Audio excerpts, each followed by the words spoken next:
I'm a firm believer when a loved one leaves their body, they might change their physical presence, but they are always here. Their spirit is always around us. And when we're open to it, they're sending all these amazing signs for us. And for their son, it's the clouds. For others, it might be rainbows, it might be butterflies, it might be a certain song or the lucky numbers. But I do really think if we are open to their presence, they always show us that they are around. Hello everyone, welcome back to the Purple Stars podcast. My name is Sarah, I'm your host, and this is the show where every life story and paw print has the power to touch your heart and inspire meaningful change. This episode has been for a really long time on my heart, on my mind, and I just wanted to really make sure that this episode brings to all of you comfort and hope and some inspiration for the healing journey. And maybe I tell you why this episode has been on my mind and my heart for such a long time. So, as many of you know, we got a new family member. His name is Felix. We adopted him in February. And ever since we have had Felix, whenever we're on our walks, people stop us and ask, "Oh, how old is your puppy?" And throughout the conversation, many of those people have shared their stories and their journeys of loss. They shared how they miss their dogs and how they're scared to get another dog. And if they have another dog, how guilty they feel. And just recently, also a woman, she didn't say much, but she started crying. And with this episode, I want to honor and hold space for all these amazing people that felt comfortable enough to share their stories and had the courage to open up. And at the same time, also for their pets. And I want to hold space for all of you out there who are grieving a loss of a pet or who want to support someone who is grieving a loss of a pet. And that's why I've been working on this episode a long time, simply because I wanted to find the right words. And this morning, and Felix is agreeing, I think, right now with this sound. This morning, I told him, I said, "Sarah, it's not about finding the right words. It's about showing up for them."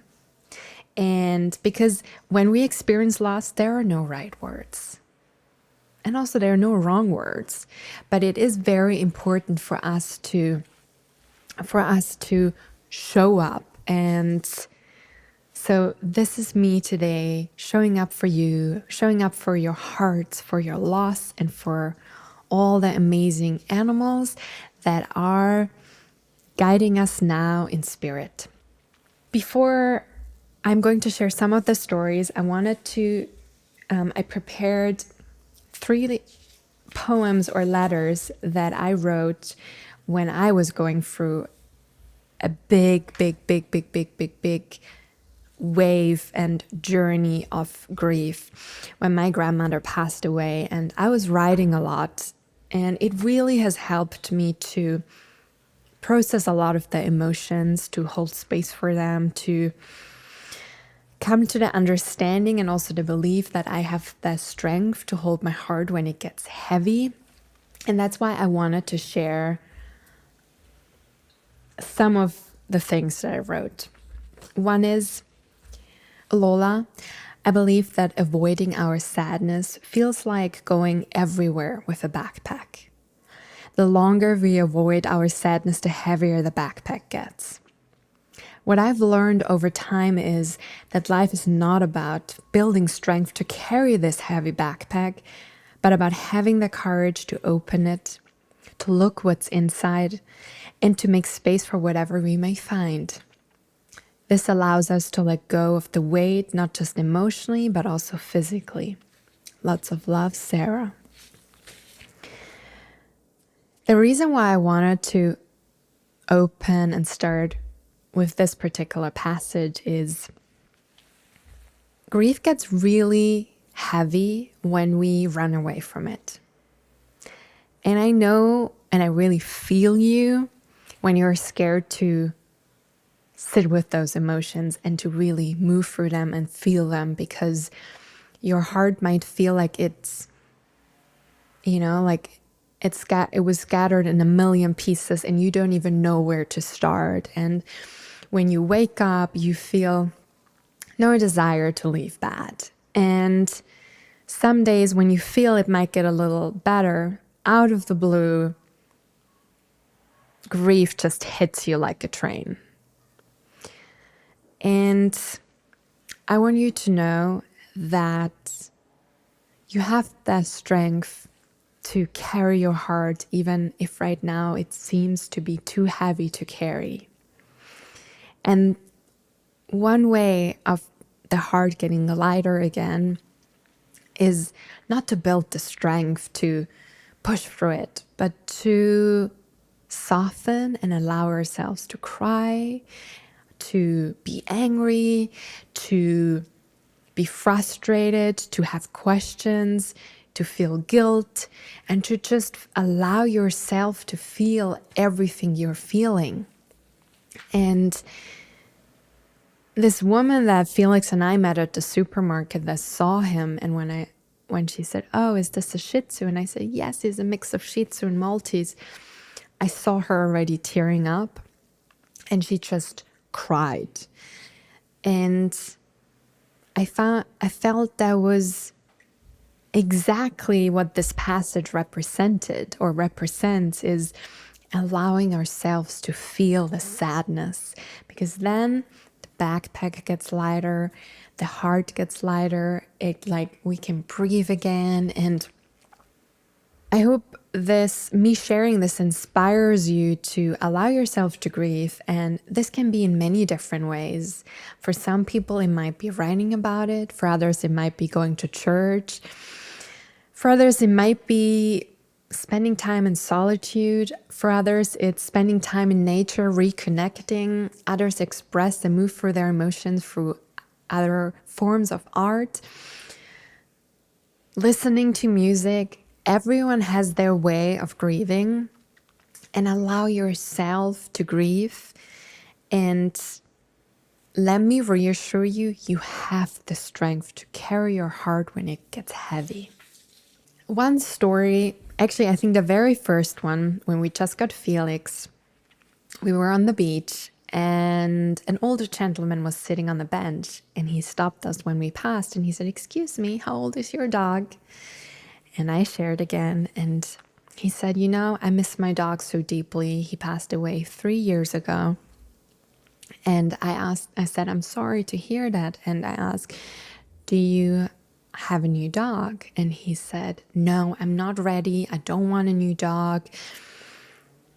And I could really see how he was actually longing for a new dog, but at the same time, he was struggling with himself, because he also said it's only been 3 years.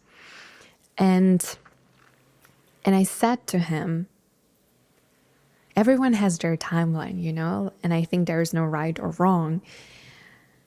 However, I think it's very important that we invite love back into our life. And because it gets cold when we shut out what keeps us warm.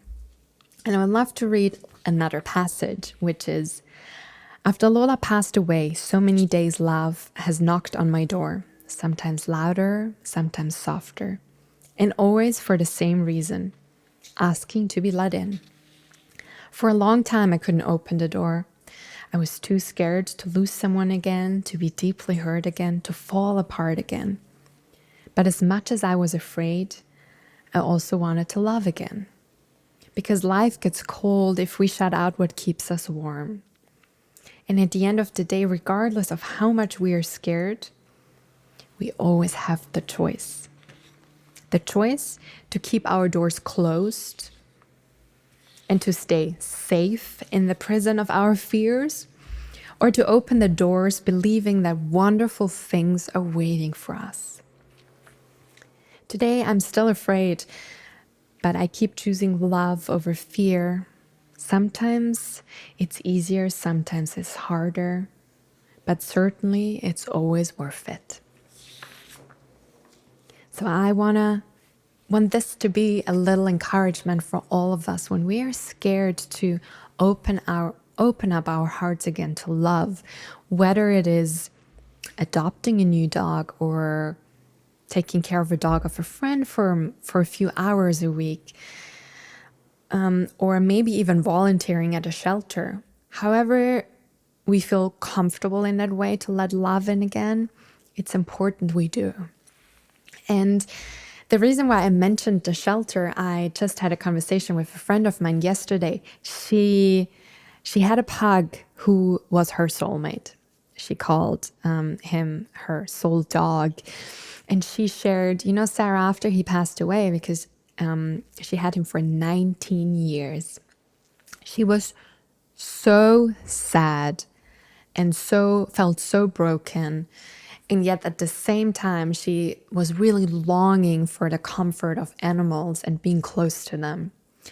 And she said that she, in the beginning, for quite a few months actually, she hadn't felt ready to be a mom again to a dog. So she started to volunteer at a local shelter. She helped them. She was like brushing the dogs. She took them out for walks. She helped them to be prepared to be adopted. And I really wanted to share this with you because I think there are so many ways and baby steps we can take to open that door for love. And I think it's a beautiful opportunity to open up to love. And another story I want to share is I talked to a girl, I think around in her 20s, very sweet. And she said, Sarah, I have this new dog. It just found me. It was a dog that she, was abandoned and she rescued him. And she said, let me tell you something. I feel this really big guilt towards my other dog, the dog that had passed away. Because it had been at that point only 3 months. And she said, what I also feel really guilty for is that the new dog really shows me all the things I hadn't done for my dog before.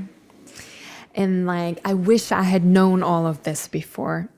And that's something I've heard from many people along the way who were sharing their stories of their late pets. And I reaffirmed that girl and I said, look, I have this belief that when a pet of ours passes away, they pick the next pet. Either through reincarnation or they say this pet is exactly at the right time, the right pet for my beloved dog mom or dog dad. And I could see she teared up and she really liked that idea. And then I said, and not just that, I also believe that they prepare us to be the best dog mom for the very next pet. And it gave her some sort of comfort.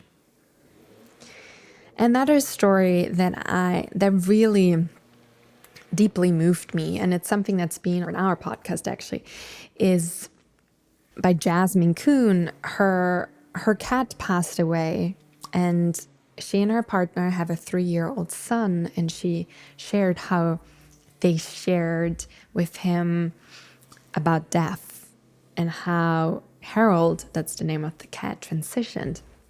So rather than coming up with a story and not really involving him into it, they gave him time to say goodbye. And the most beautiful thing afterwards, they said, when they saw clouds, Harold is now living up in the clouds. So whenever their son sees a cloud, he points up there and says, see, there is Harold.